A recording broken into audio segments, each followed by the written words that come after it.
menyebar fitnah, menyebar perselisihan, menyebar sakit hati kepada orang lain, Anda bertanggung jawab terhadap Tuhan. Jangan ikut-ikut terhadap dosa seperti itu. Jauhkan dirimu dari orang-orang yang seperti itu, yang selalu mencari kebenaran sendiri. Tapi kalau Anda membuat satu kelompok hanya untuk menentang kepemimpinan, apalagi kepemimpinan hamba Tuhan, itu berurusan dengan Tuhan.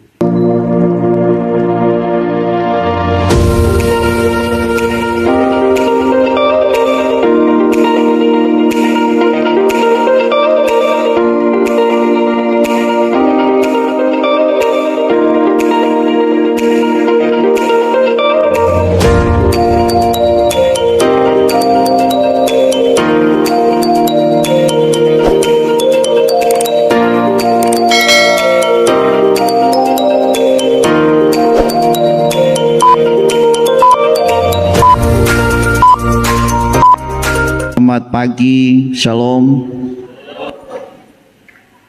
Ya, puji Tuhan, bersyukur kepada Tuhan karena pimpinan dan penyertaan Tuhan, kita bisa kembali bertemu pada pagi hari ini. Sebulan lamanya kita berpisah, sebulan umur kita bertambah dan kesempatan kita berkurang. Saya ngerti ya, umur kita bertambah tapi kesempatan kita semakin kecil. Kalau hari-hari kita sudah semakin sempit, jangan kita bangga bahwa puji Tuhan umurku panjang. Sebenarnya waktu kita semakin singkat karena Tuhan sudah gariskan hidup kita nanti selesai di umur sekian. Baik, Bapak Ibu, terima kasih kepada Tuhan karena anugerah Tuhan, maka saya boleh berdiri di hadapan Bapak Ibu. Saya kembali ke Binjai pada hari Rabu yang lalu tanggal 6. Jadi 1 bulan, tanggal 6 bulan 6 saya berangkat, tanggal 6 bulan 7 saya kembali. Jadi genap 1 bulan. Puji Tuhan, saya bersyukur kepada Tuhan. Ada banyak pengalaman selama 1 bulan. Mungkin ada yang mengatakan asal diposting makan, itu sebenarnya hanya tidak masuk nomor pun, itu tidak masuk hitungan. Tetapi saudara, ada hal-hal yang begitu luar biasa, pengalaman saya selama 1 bulan di Sulawesi Utara. Baik, saudaraku, kemudian ada banyak hal yang saya ikuti. Saya boleh mengambil hal-hal yang baik selama 1 bulan ini, hal-hal yang luar biasa yang sebenarnya adalah hal-hal yang sudah sering saya sampaikan, bahkan sering saya ajarkan, tetapi orang lain menangkap, gereja lain juga menangkap. Bahkan pelayanan mereka menangkap, melakukan hal-hal yang seperti itu. Sehingga ada pekerjaan Tuhan yang begitu luar biasa, pelipat gandaan terjadi. Salah satu contohnya adalah doa. Selama 1 bulan ini saudaraku, hampir ada seminar-seminar saya ikuti, ada pelayanan-pelayanan, dan hampir ketika saya dengar kesaksian hamba-hamba Tuhan, gereja-gereja besar, Bapak Ibu, bukan gereja seperti kita ini, ya, beranggotakan jemaat sampai tidak ada yang di bawah 300, 400 keluarga, kepala keluarga, rata-rata sampai 500 sampai 1000-an. Ya, dan saya melihat Bapak Ibu Saudaraku, kuncinya itu adalah di dalam doanya. Rupanya selama ini saya sudah sampaikan juga, saya juga diberikan oleh Tuhan mengenai hal ini. Kalau kita melakukan ini sebenarnya, maka ada hal-hal yang besar, hal-hal yang dahsyat terjadi. Kenapa? Karena pelayanan, karena pekerjaan Tuhan, kalau ikut Tuhan, itu tidak bisa dilepas dengan doa. Kekristenan itu tidak bisa lepas dengan doa. Makanya saya heran ketika ada orang gak suka berdoa, bahkan benci dengan doa. Jadi apa ya kalau orang seperti itu? Tidak senang berdoa, tidak suka berdoa. Saya bertanya-tanya bagaimana ya? Padahal kekristenan itu identik dengan doa dan tidak bisa lepas dengan namanya doa. Namanya saja kerohanian kita, hubungan kita dengan Tuhan. Dan sepanjang Alkitab itu saudaraku berbicara dengan doa, hubungan dengan Tuhan. Makanya tidak heran ketika orang tidak suka berdoa, yang ada dalam hidupnya adalah pikiran negatif, kekhawatiran, kecemasan, perselisihan, perseteruan, kebencian, iri hati, kedengkian. Itu yang ada. Tapi ketika kita menjadi orang yang suka berdoa, senang berdoa, yang ada dalam hidupnya kerendahan hati, pujian penyembahan menyenangkan hati Tuhan. Itu dia. Jadi saya menangkap selama perjalanan saya ini, saudaraku, saya belajar untuk mengembalikan kuasa doa ini terhadap pelayanan. Ini pekerjaan Tuhan juga dimulai dengan doa. Dari yang nol, dari yang tidak ada apa-apa. Enggak ada gereja ini. Mungkin saudara datang ke sini, sudah ada gedung ini. Ya, sudah ada semua fasilitas. Tapi sebelumnya belum ada apa-apa. Dan itu semua dimulai dengan doa. Ya, doa. Doa dan doa. Tapi saya tidak bicara mengenai doa hari ini. Saya coba mengajak kita membuka Alkitab kita Bapak Ibu dalam, kita coba lihat 1 Korintus pasal yang pertama, ayatnya ke-10 sampai ayatnya yang ke-17. Kita menghormati pembacaan ini, kita berdiri bersama-sama. Kita baca secara bergantian. Saya baca ayat ke-10, ayat 11 Bapak Ibu. Haleluya.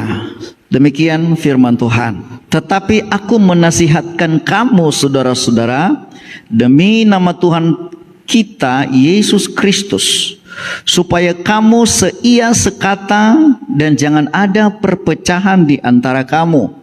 Tetapi sebaliknya, supaya kamu erat bersatu dan sepikir, sehati sepikir. Ayat 11.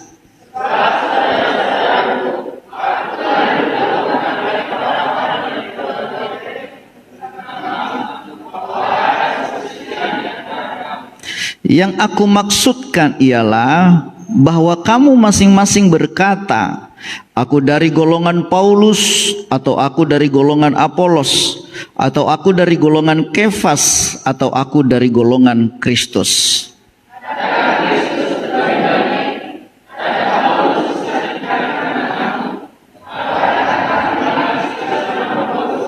Aku mengucap syukur bahwa tidak ada seorang pun juga di antara kamu yang aku baptis selain Krispus dan Gaius.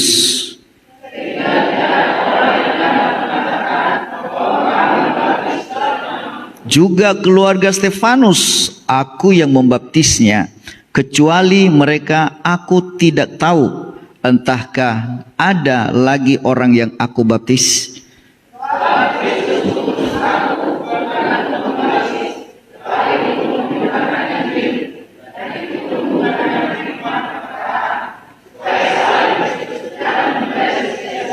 Amin. Silakan duduk Bapak Ibu. Demikian pembacaan firman Tuhan.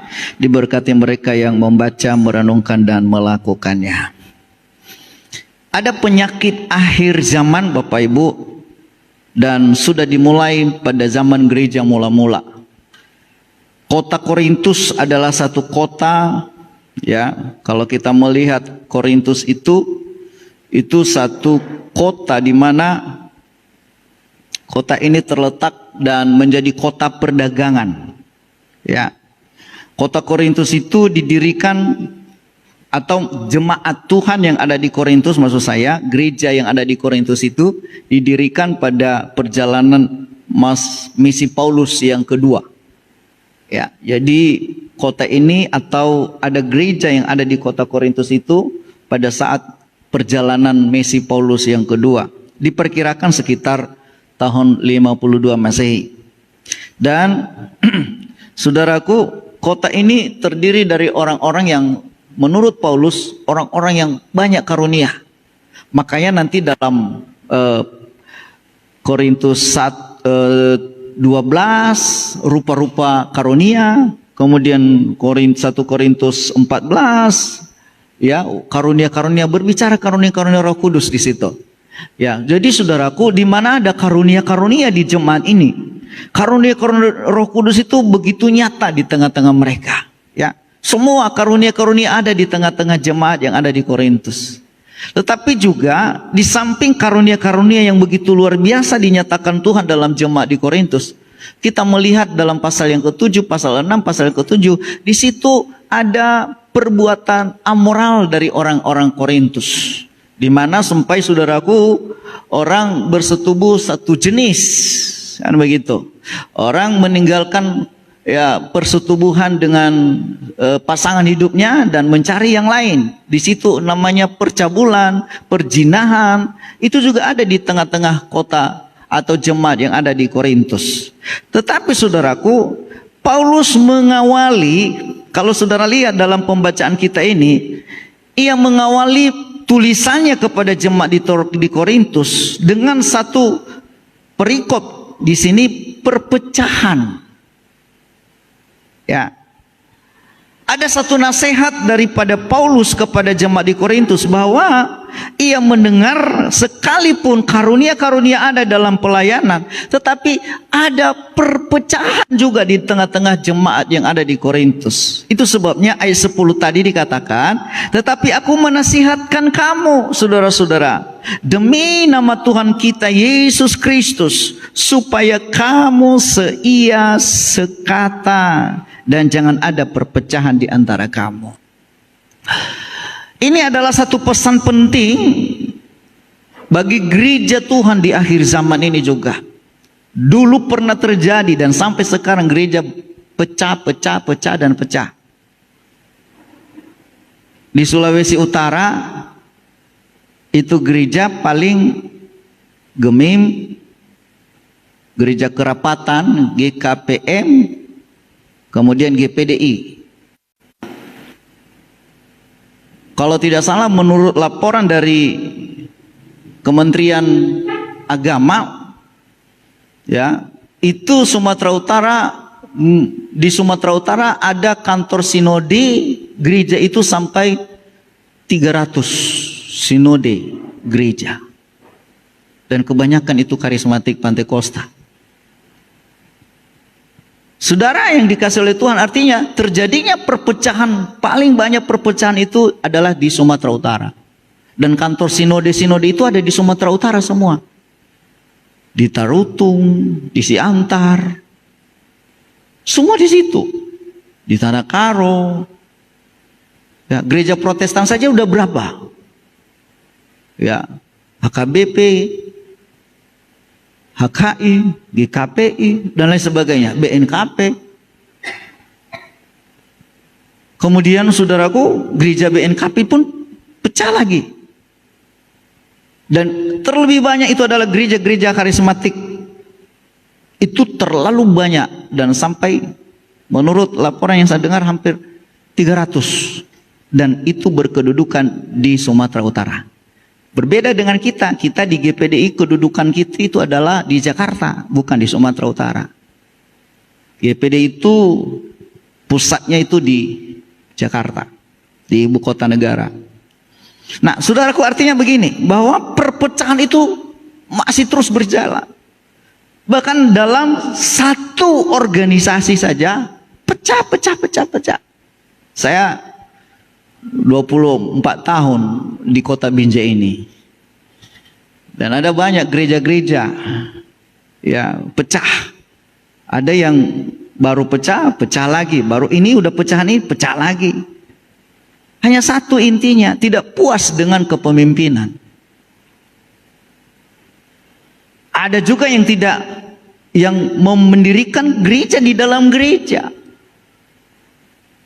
Dan itu sebabnya saudaraku, ini yang akan memicu perpecahan. Karena person orang.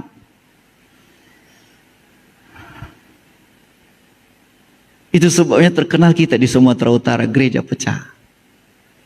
Kalau dia tidak suka dengan pemimpin, dia mendirikan gereja sendiri. Kudeta gitu, banyak sekali di Sumatera Utara. Kayak terkenal di Sumatera Utara paling banyak perpecahan. Dan itu kalau boleh jangan ada di antara kita, katakan amin.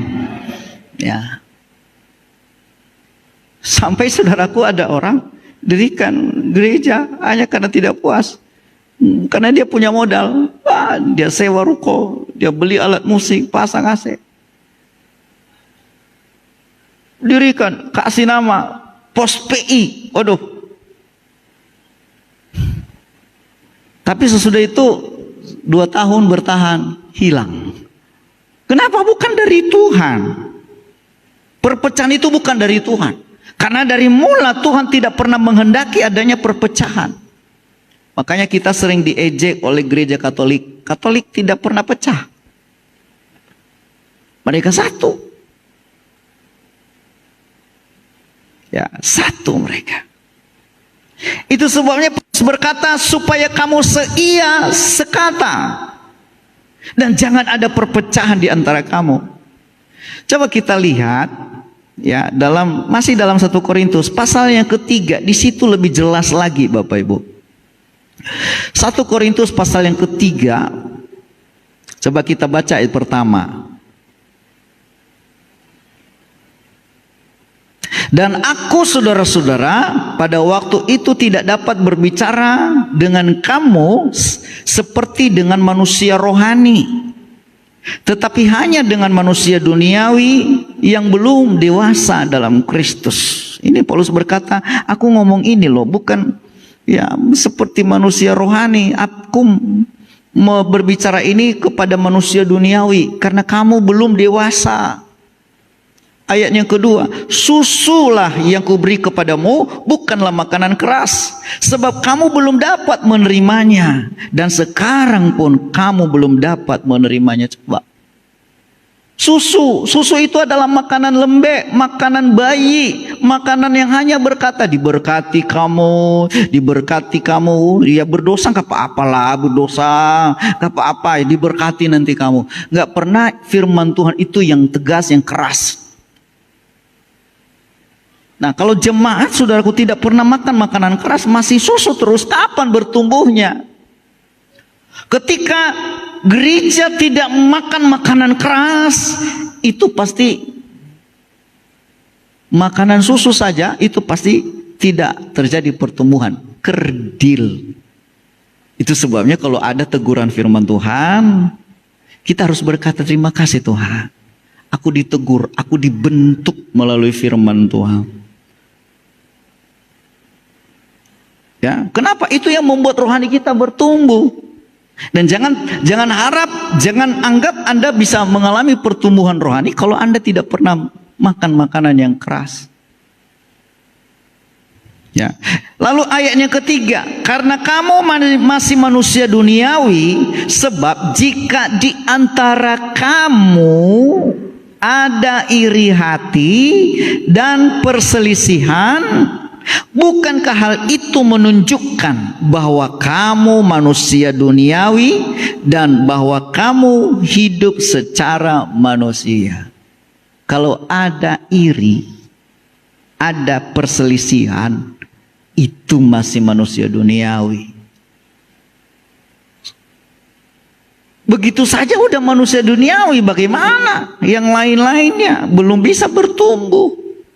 Itulah yang dimaksud oleh Paulus. Dimulai tadi dari ayat pasal yang pertama bahwa kamu sudah terjadi perpecahan di antara kamu. Apa sih perpecahannya? Ayat yang keempat. Inilah perpecahan mereka, Bapak Ibu. Yang membuat terjadi perpecahan di jemaat di Korintus, ini ayat yang keempat. Kita baca sama-sama. 1, 2, 3, ya. Karena jika yang seorang berkata, aku dari golongan Paulus, dan yang lain berkata, aku dari golongan Apolos, bukankah hal itu menunjukkan bahwa kamu apa? Manusia duniawi yang bukan rohani. Rupanya di dalam jemaat Korintus ini ada kelompok-kelompok pengagum Paulus. Ada yang mengagumi Paulus, mengagumi Kefas. Dalam pasal 1 tadi dijelaskan, mengagumi Kefas, mengagumi Apolos, mengagumi Kristus. Mengidolakan Paulus. Mungkin Paulus memberitakan Injil bagus. Wah, urapan begitu. Apolos juga. Tapi Petrus mungkin terlalu keras dia ngomong. Sehingga yang lain berkata, aku tidak suka Petrus. Ya kan? Apalagi kalau Rasul Petrus itu menunjuk dosa, Bapak Ibu. Ya, namanya Rasul itu nunjuk dosa. Kamu salah begini, kamu salah begini. Kamu harus bertobat. Itu kalau karunia kerasulan. Tapi mungkin di sisi lain, Apolos mungkin karunia penggembalaan dia. Ya. Dan lain sebagainya. Sehingga di dalam jemaat Korintus itu ada kelompok-kelompok mengagumi ini, pengagum ini, mengidolakan itu. Itulah yang membuat perpecahan. Dan itu dikategorikan adalah manusia duniawi. Belum dewasa. Amin. Saudara, itu sebabnya jangan ada kelompok-kelompok di dalam gereja lah. Ada kelompok eksekutif. Oh, orang-orang yang berada, orang-orang yang satu kelompok ini semuanya. Jangan. Kita itu satu semuanya. Sebab itu kenapa? Itu pemicu perpecahan. Roh perpecahan ada dalam diri orang-orang seperti itu. Dan Alkitab berkata, hai perusak, jangan merusak pekerjaan Tuhan. Mungkin kita berkata, nggak apa-apa kok, kami satu kelompok yang sama-sama satu paham gitu loh. Tapi justru itu berbahaya. Itu sekali lagi sering saya katakan itu virus bagi jemaat-jemaat yang lain. Sehingga jemaat-jemaat yang lain memandang, waduh mereka eksklusif. Kita apalah. Ya toh? Kalau sudah seperti itu saudaraku, maka Paulus berkata, kamu masih manusia duniawi. Kalau ada iri hati dan perselisihan di antara kamu, itu berarti kamu masih manusia duniawi. Saudaraku, kita menjadi orang yang mengikut Tuhan itu, Alkitab berkata, kita ini menjadi manusia-manusia rohani. Kita ikut Tuhan itu bukan mencari perselisihan. Kita melayani Tuhan itu supaya kita dekat dengan Tuhan. Ikut Tuhan itu bukan mencari siapa yang paling hebat. Tidak. Justru yang dicari adalah siapa yang paling mengalah. Siapa yang paling rendah hati. Itu yang dicari. Bukan dicari siapa yang paling jago bicara. Jago begini, hebat begini. Enggak. Itu enggak laku di dalam pelayanan dan pekerjaan Tuhan. Justru orang yang senang melayani, orang yang suka menolong orang lain, itu yang dicari dalam pelayanan. Sehingga berdiri sama tinggi, duduk sama rendah. Tidak ada perbedaan, tidak ada penonjolan-penonjolan diri. Sebab ketika kita sudah menonjol dari yang lain, maka Tuhan berkata, aku benci terhadap kecongkakan. Tuhan paling benci, yang paling Tuhan benci dalam Alkitab yang saya tahu adalah kesombongan. Orang sombong pasti direndahkan, dan orang sombong itu adalah awal dari kejatuhan. Mungkin hari ini tidak terasa, kita masih happy ya, tapi keturunan kita akan merasakan dampaknya. Kemarin ada satu jemaat saya kunjungi, dia cerita kesusahannya. Ini sudah sampai anak cucunya diceritakan bahwa anak cucuku pun susah. Bukan hanya ekonomi yang susah, karakter juga susah, moral juga hancur-hancuran. Ada yang membunuh, masuk penjara, pencuri, pemabuk, penjudi, banyak sekali cucu-cucunya. Lalu saya coba laporlah sama gembalanya. Ini saya baru diskusi dengan Bapak si Anu, dan dia bilang begini. Lalu gembalanya bilang begini, wah itu memang sudah parah. Itu dimulai dari opa itu, dari kakek itu. Kenapa? Oh itu pemberontak selalu itu. Semua keputusan gembala itu dia tidak terima. Berontak terus itu. Dan dia bilang, pemberontak tetap pemberontak. Dia katakan itu dari gereja lain dulu. Waktu dia dari gereja lain, dia pindah ke sini, dia memberontak dari sana. Sehingga roh pemberontakan dari gereja itu yang dia tinggalkan sebelumnya, dia bawa ke sini. Tapi gembala diam saja, dia bilang ya udah terserah dialah. Dia hanya berdoa. Dan akhirnya rasanya dirasakan sampai hari ini sama anak cucunya. Makanya Bapak Ibu, hati-hati kita. Pemberontak itu tidak terlihat. Pemberontakan itu adalah sikap hati. Ya, itu makanya dia berkata, kamu masih manusia duniawi. Kamu ada perselisihan, ada iri hati, itu membuktikan bahwa kamu manusia duniawi. Dan jangan harap itu tidak dicatat oleh Tuhan. Saudaraku. Lanjut ayatnya yang keempat, ayatnya kelima. Jadi apakah Apolos? Apakah Paulus? Ini tadi kelompok-kelompok tadi. Kalau kelompok itu mendukung pelayanan contohnya, wah samalah kita. Tapi ini kelompok Paulus ya, nama grupnya Paulus. Tapi tetap sama-sama mengarah kepada satu visi, tetap mengarah kepada satu tujuan. Tapi kalau Anda membuat satu kelompok dengan kelompok memberontak, hati-hati, Anda bertanggung jawab dengan Tuhan. Karena firman Tuhan berkata, pekerjaan Tuhan itu, siapa yang merusak pekerjaan Tuhan akan dirusak oleh Tuhan. Coba baca dalam Yesaya, tuh ada aja. Ngeri kalau saya baca ini Bapak Ibu. Yesaya 33 ayat pertama. Dia katakan begini, celakalah engkau hai perusak yang tidak dirusak sendiri, dan engkau hai penggarong yang tidak digarong sendiri. Apabila engkau selesai merusak, engkau sendiri akan dirusak. Apabila engkau habis menggarong, engkau sendiri akan digarong. Merusak pekerjaan Tuhan, bertanggung jawab terhadap Tuhan. Menyebar fitnah, menyebar perselisihan, menyebar sakit hati kepada orang lain, Anda bertanggung jawab terhadap Tuhan.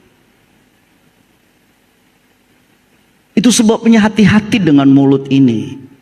Mulut ini kecil, tapi itu bagikan virus terhadap orang-orang yang ada di sekitar kita. Hati-hati Bapak Ibu. Itu sebabnya Alkitab jelas mengatakan kalau ada orang seperti itu jangan bergaul. Jangan ikut-ikut terhadap dosa seperti itu.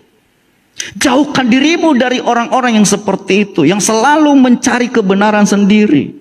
Ya, sampai Tuhan katakan, hai perusak, dirusak, diadakan perpecahan, kelompok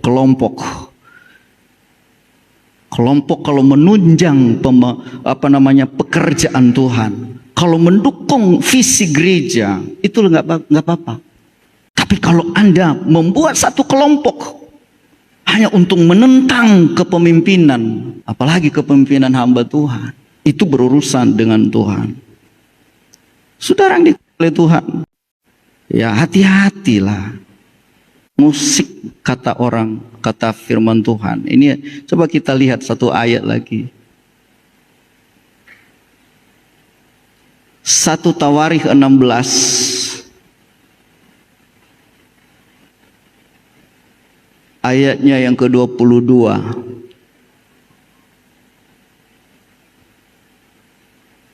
Dikatakan begini, jangan mengusik orang-orang yang kuurapi, dan jangan berbuat jahat terhadap nabi-nabiku. Mengusik itu membicarakan, mengata-ngatai.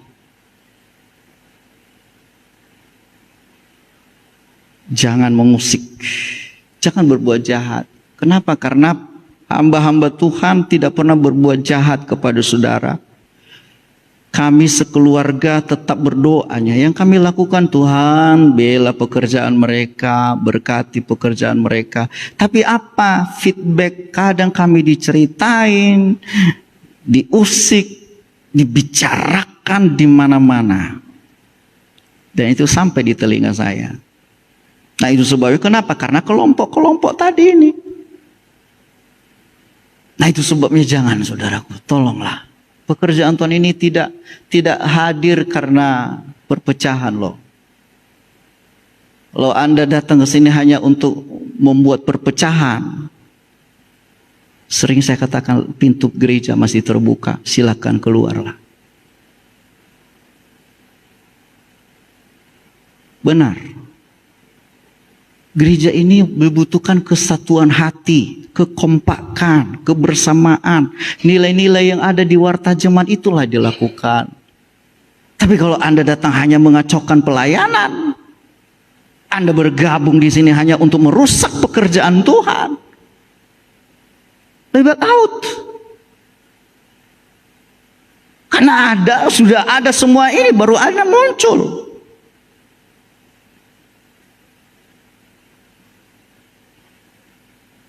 Saudara, itu sebabnya itu yang merusak. Saya wanti-wanti selama 1 bulan saya berdoa, Tuhan jaga pelihara jemaat yang ada di GPD pemulihan, jangan sampai dirusak karena saya tidak ada di sana. Itu doa saya dan harapan saya. Tapi Tuhan ingatkan, siapa yang merusak pekerjaanku, aku akan merusaknya sendiri. Ada bukan pekerjaan pendeta Lawli yang dirusak, bukan pelayanan kami yang dirusak, pelayanan pekerjaan Tuhan yang dirusak.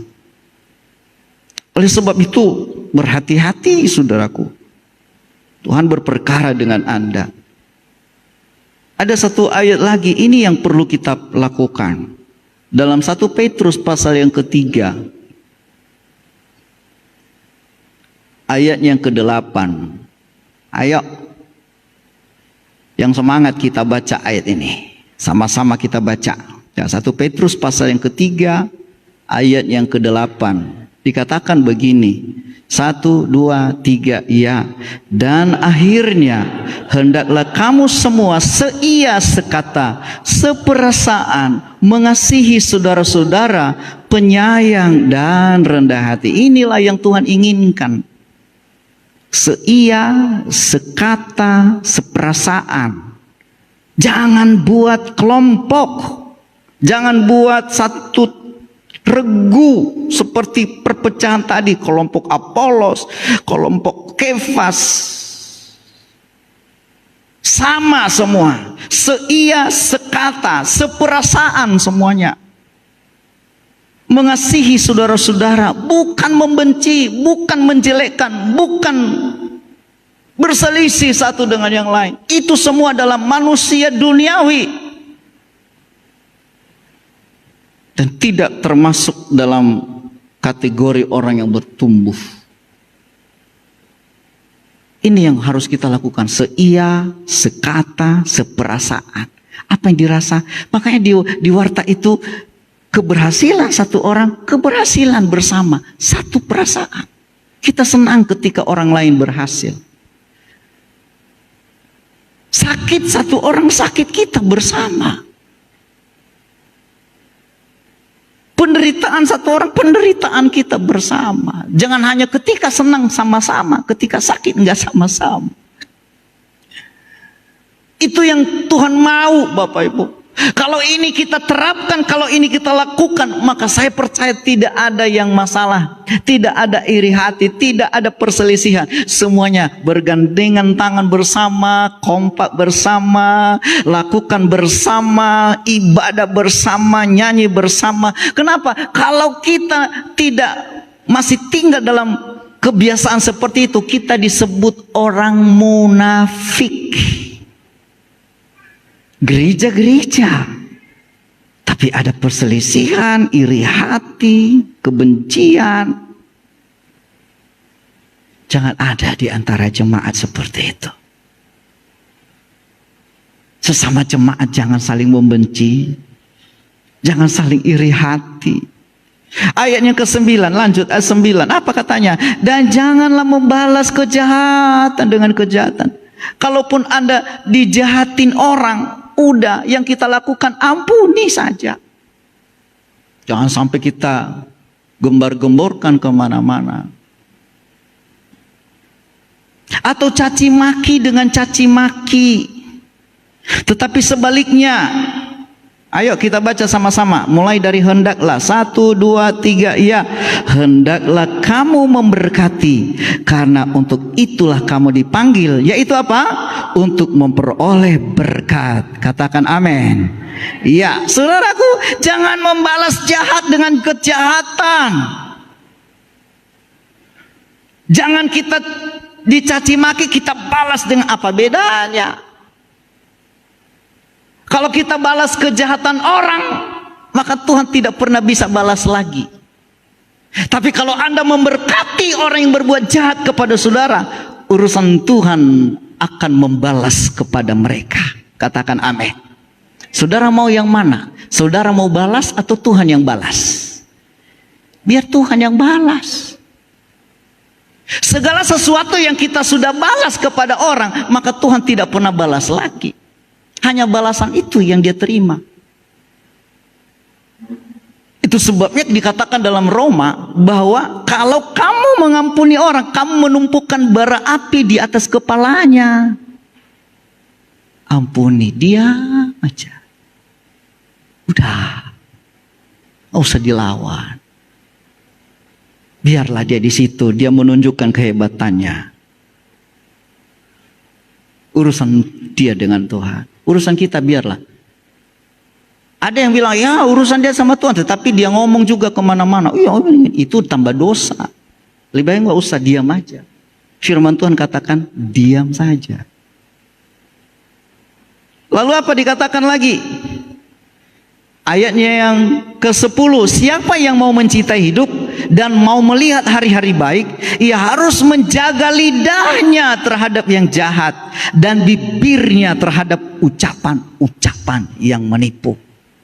Kenapa ucapan ini, saudaraku, nggak bisa ditarik lagi? Nggak bisa ditarik. Ketika kita berucap, kadang iblis nangkap, ya, dan ini nggak bisa ditarik. Bagaimana menarik ucapan yang sudah Anda keluarkan? Kan nggak bisa. Tapi semua ucapan itu ada akibatnya. Ya.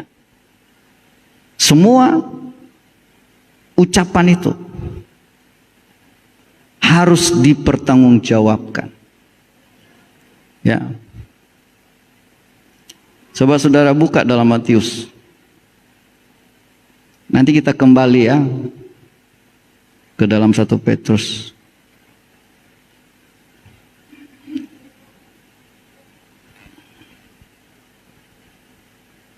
Dalam sebentar Bapak Ibu.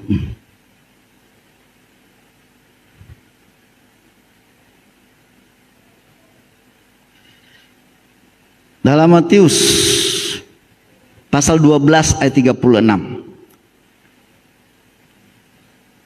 Kita baca sama-sama. Makanya hati-hati. Setiap kita ngomong, kita pikir dulu, baik enggak ini ya? Ayo baca sama-sama. Saya mau supaya saudara jangan terjebak dengan dosa seperti ini. Karena akibatnya itu sangat parah, Bapak Ibu.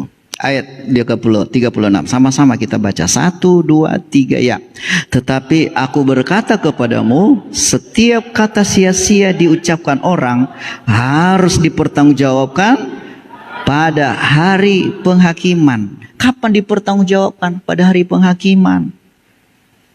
Bukan sekarang. Mempertanggungjawabkan kata-kata sia-sia itu, kata-kata yang kita ceplas-ceplos. Kadang nggak sadar, itu sudah ditangkap iblis.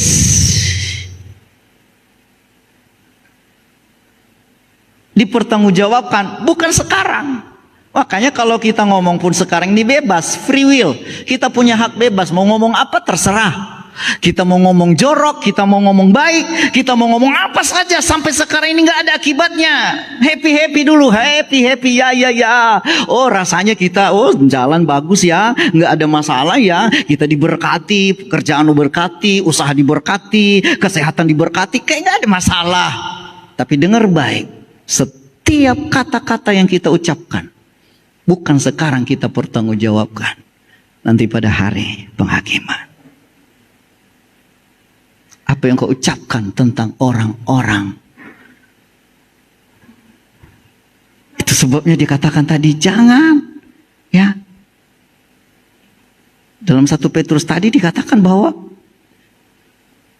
siapa yang mau mencintai hidup, ia harus menjaga lidahnya, bibirnya. Ya, kembali ke 1 Petrus pasal 3 tadi. 1 Petrus 3 ayat yang ke-10. Ia katakan harus menjaga lidahnya, harus menjaga ucapan-ucapannya. Ayat 11, ia harus menjauhi yang jahat, melakukan yang baik. Ia harus mencari perdamaian. Ayat 11. Dan berusaha cari berdamai. Jangan perseteruan, jangan perselisihan. Kira-kira kalau saya katakan ini tersinggung orang enggak ya?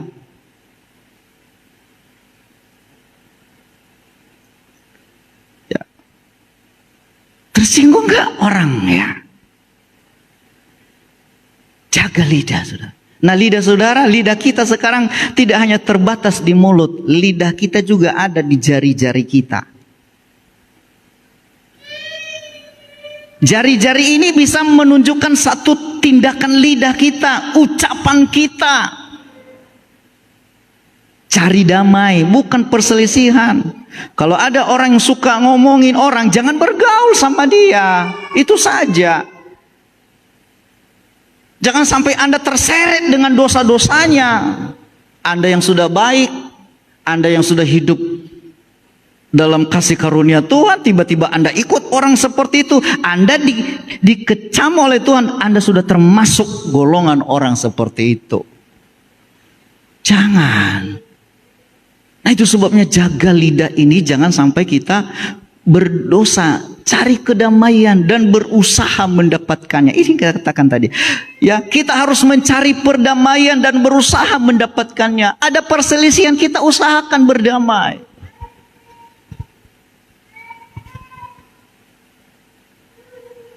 Karena firman Tuhan berkata, berbahagialah orang yang membawa damai, karena mereka disebut anak-anak Allah. Katakan amin.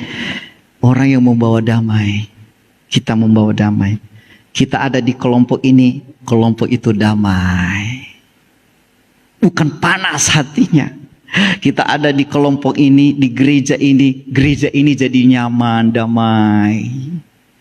Kita ada di kelompok pekerjaan kita, di usaha kita, orang-orang yang ada di sekitar merasa damai,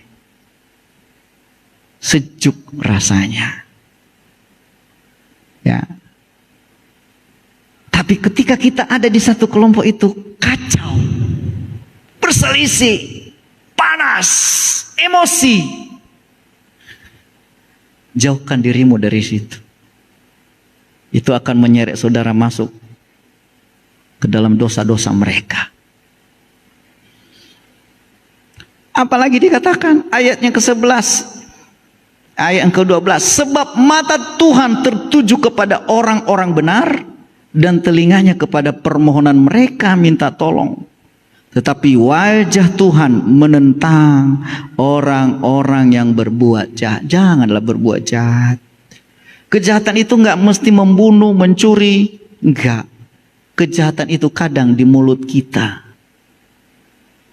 Kejahatan itu ada di jari-jari kita. Kejahatan itu ada di otak kita. Kejahatan itu ada di hati kita.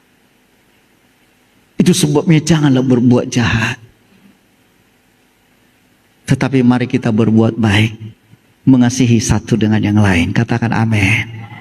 Kalau kita seia sekata, sering saya katakan, apapun yang kita lakukan gampang. Tapi kalau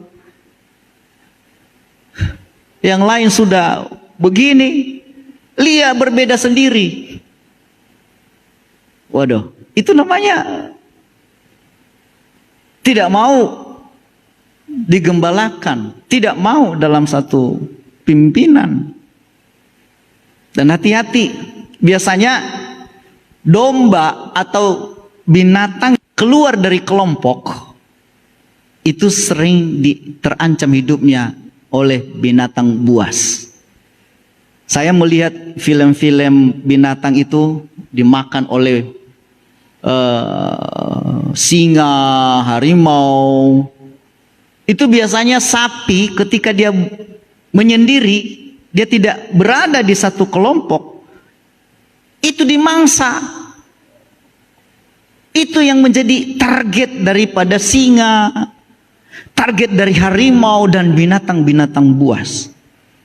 Yang keluar dari kelompok, yang keluar dari kesatuan tim, apakah itu kerbau, apakah itu binatang-binatang yang sering dimangsa oleh binatang buas lah. Saudara lihat nanti itu ada film-filmnya banyak sekali.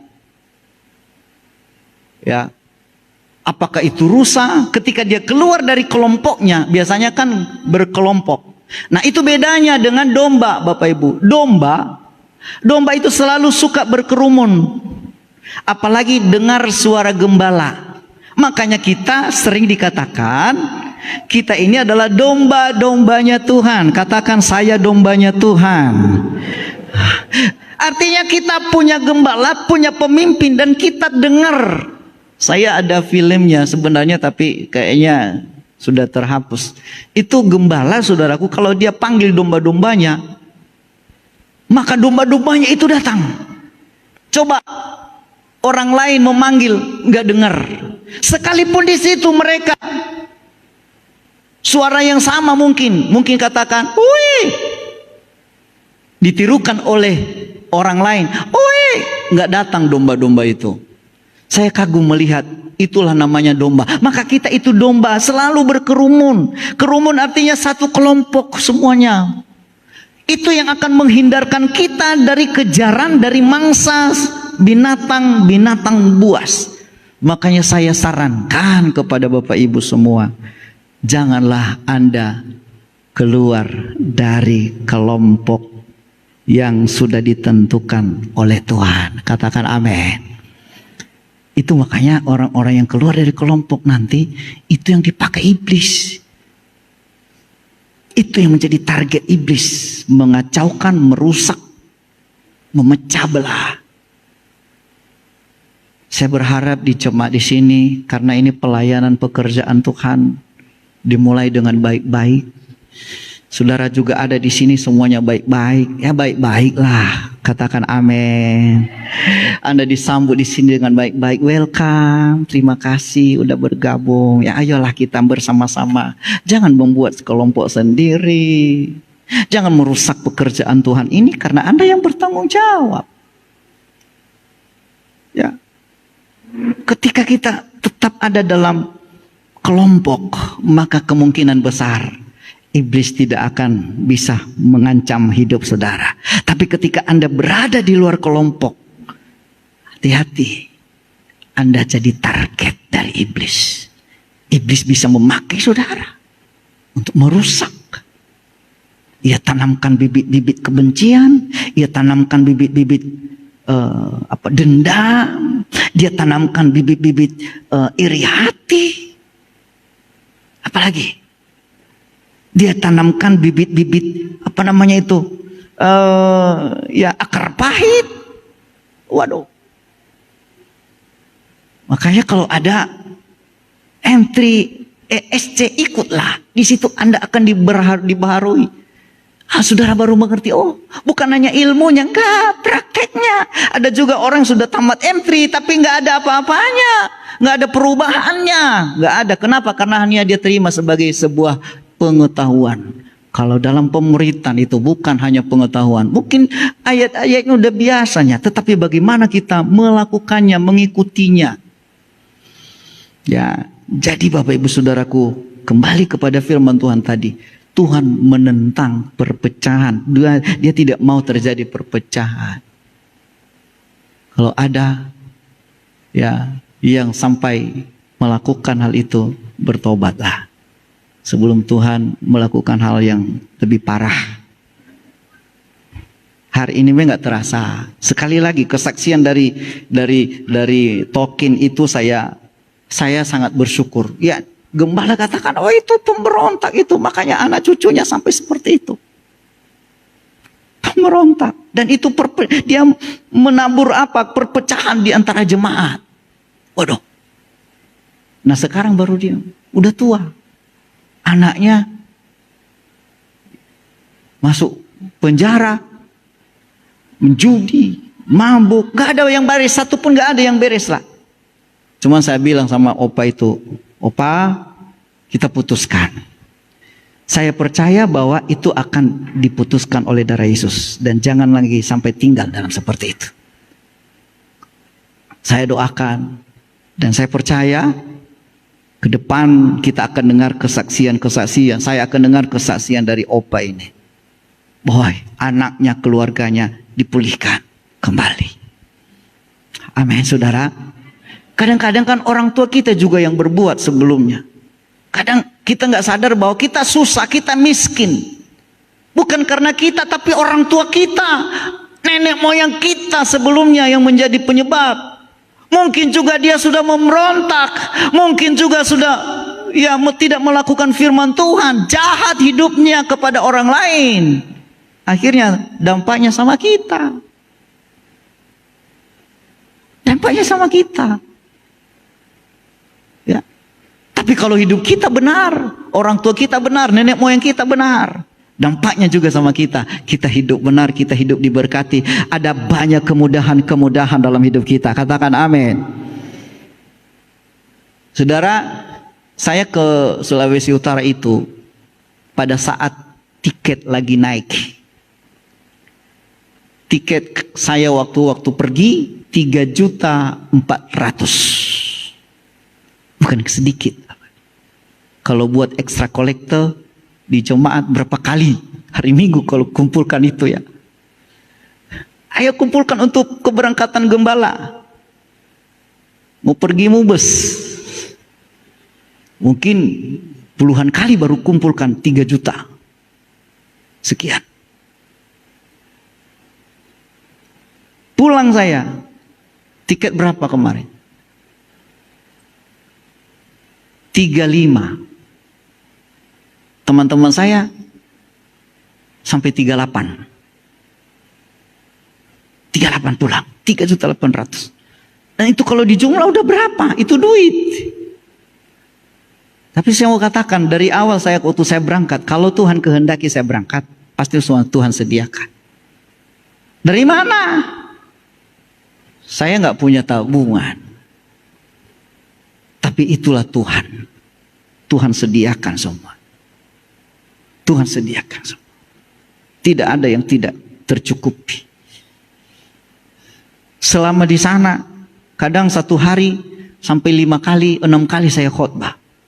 Pernah satu kali ada satu jemaat di Tolkien ini, saudaraku, itu kelompok selnya sampai 32. 32 kelompok sel. Di sana namanya rukun. Dan satu rukun itu tidak bisa satu gereja.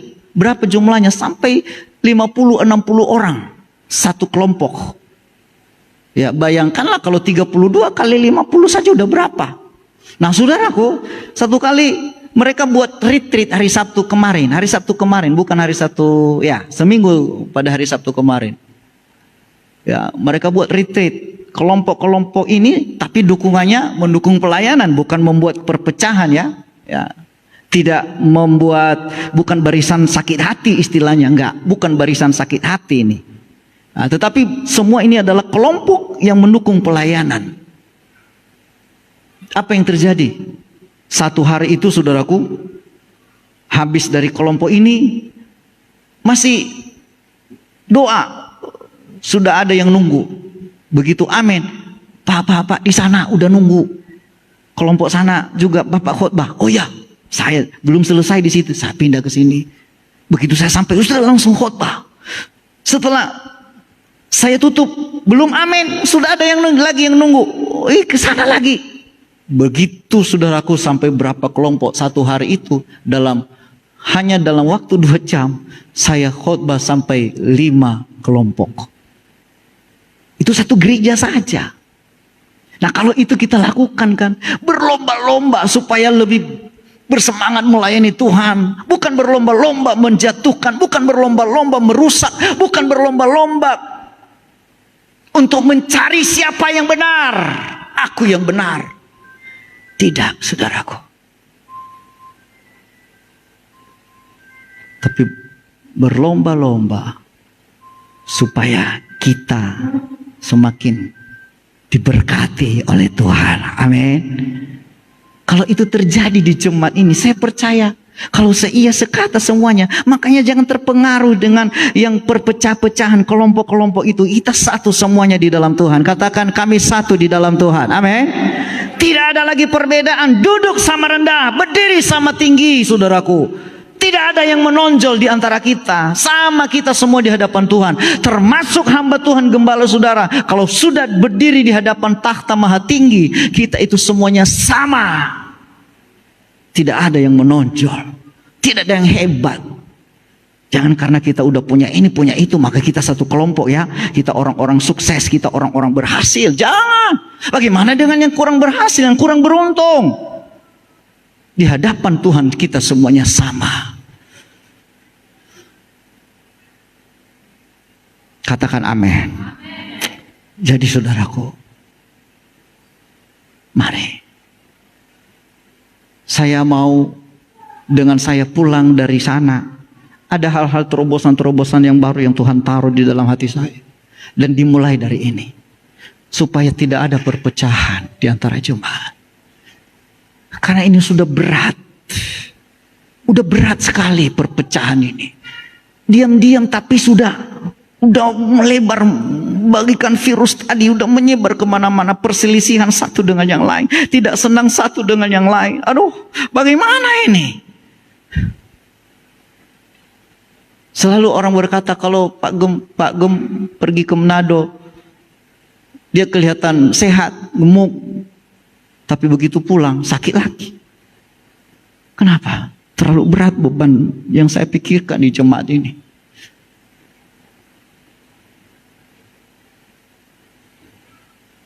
Dan itu saudaraku menghadapi perpecahan tadi.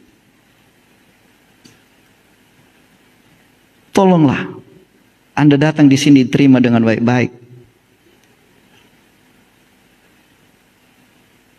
Jangan bawa-bawa penyakit dari pengalaman-pengalaman dengan gereja sebelum Anda datang ke sini. Anda boleh benci dengan gembala sebelumnya, dengan hamba Tuhan yang Anda tinggalkan sebelumnya, tapi jangan benci itu dibawa ke sini. Karena kami tidak bersalah terhadap saudara. Kami di sini tulus melayani Tuhan. Makanya selalu saya katakan, kadang-kadang kita yang membuat pelayanan rusak. Kita menilai orang ini rusaknya, ini kelemahannya, ini. Sampai-sampai saya, saudaraku, baru dalam pengalaman saya, ada yang mau ngatur saya. Selama 25 tahun saya melayani, ada jemaat yang berani mengatur saya. Oh pendeta kok begini. Oh jadi kami tidak boleh ngomong? Boleh. Ketika itu terngiang-ngiang terus dalam pikiran saya. Itu yang membuat saya nggak sejahtera. Saudaraku, tolong bantu dalam doa lah. Supaya saya melayani Bapak Ibu juga tanpa hal-hal yang lain, tapi dengan tulus.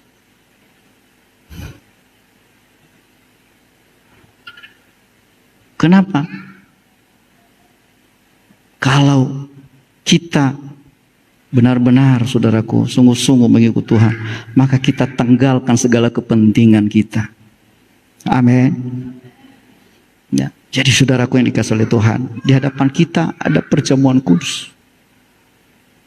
Kita siapkan hidup kita. Jangan ada perpecahan. Jangan ada perselisihan. Berselisih pun jangan. Kenapa siapa kita sebenarnya di hadapan Tuhan? Kita nggak ada apa-apanya.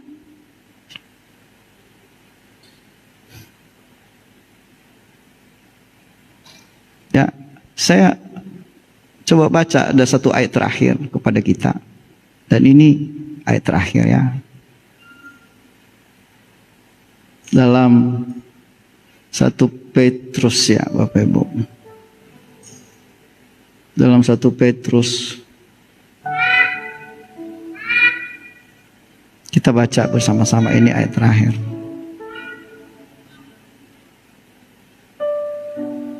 Oh bukan 1 Petrus, Ibrani maksud saya. Ibrani pasal 13 ayat 17.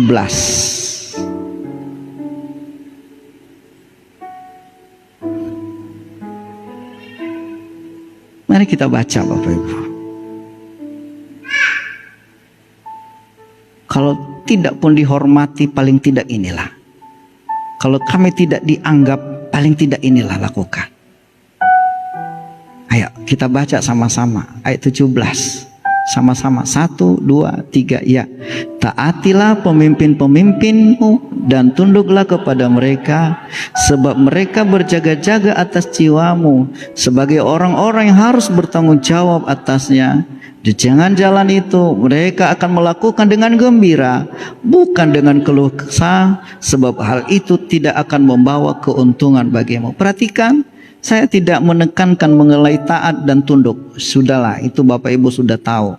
Tapi saya coba melihat bagian B. Dengan jalan itu mereka akan melakukannya dengan gembira, bukan dengan keluh kesah. Ketika saudara jemaat anak Tuhan melakukan firman Tuhan ini, pasti gembala akan senang, dengan senang hati lagi, akan dengan gembira lagi melayani, akan dengan sukacita, dengan semangat lagi melayani, dengan semangat lagi mendoakan saudara dan mempersiapkan makanan yang terbaik bagi saudara. Saya percaya itu. Tapi ketika dijelekkan, diceritain, bahkan direncanakan rencana-rencana jahat, waduh,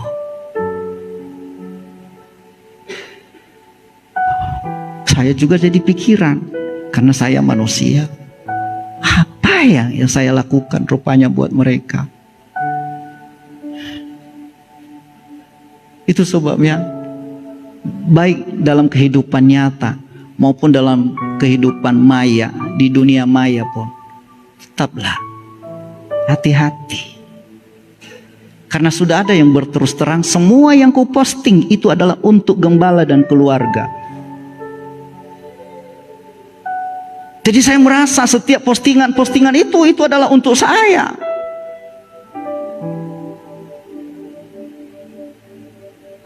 Dan itu bahaya sekali Bapak Ibu Saudaraku. Itu akan mengganggu jiwa saya. Walaupun saya tidak balas, walaupun saya tidak respon, tetapi semua ketika saya lihat, ini postingannya pasti untuk saya. Karena sudah ada keluar ucapan seperti itu. Dan itu sangat berbahaya sekali. bagi saya secara pribadi mengganggu pelayananku, mengganggu pekerjaan Tuhan yang ada di sini, mengganggu pikiran-pikiranku. Bagaimana tidak? Karena sudah keluar pernyataan itu.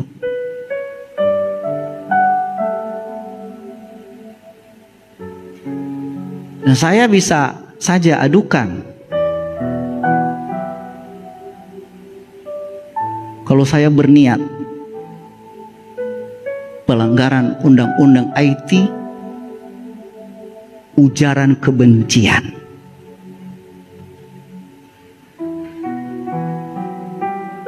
Jangan sampai ada ujaran kebencian di medsos.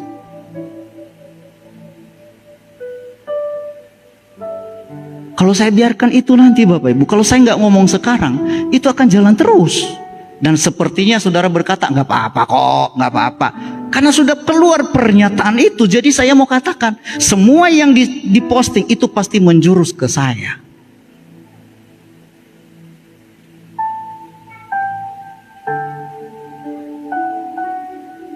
Saya harus sampaikan hal ini di hadapan Tuhan, karena saya melayani Tuhan.